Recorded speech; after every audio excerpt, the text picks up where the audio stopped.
অবশেষে বহুল প্রতীক্ষিত বৈঠকে বিশ্বের দুই পরাশক্তিধর প্রেসিডেন্ট ডোনাল্ড ট্রাম্প ও ভ্লাদিমির পুতিন।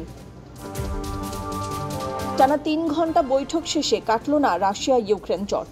এদিন আলাস্কায় মার্কিন প্রেসিডেন্ট ডোনাল্ড ট্রাম্প এবং রাশিয়ার প্রেসিডেন্ট ভ্লাদিমির পুতিনের বৈঠক হয়।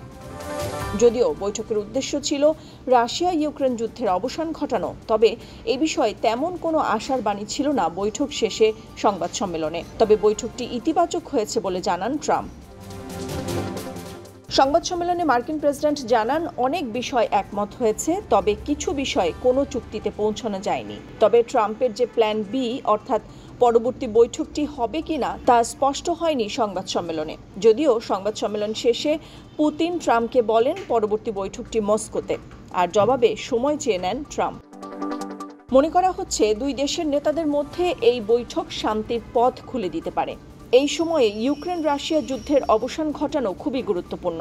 সংবাদ সম্মেলনে পুতিন বলেন, ২০২২ সালে ডোনাল্ড ট্রাম্প যদি মার্কিন প্রেসিডেন্ট থাকতেন তাহলে ইউক্রেনের সঙ্গে যুদ্ধ কখনো হতো না।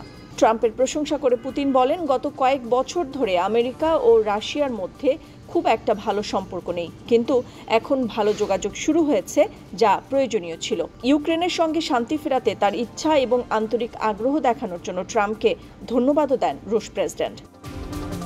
ট্রাম্প জোর দিয়ে বলেন, এখন দায়িত্ব মূলত ইউক্রেনের প্রেসিডেন্ট ভলোদিমির জেলনস্কির। তার কথায় এখন এটা জেলনস্কির উপর নির্ভর করছে, আর ইউরোপীয় দেশগুলোকে একটু এগিয়ে আসতে হবে।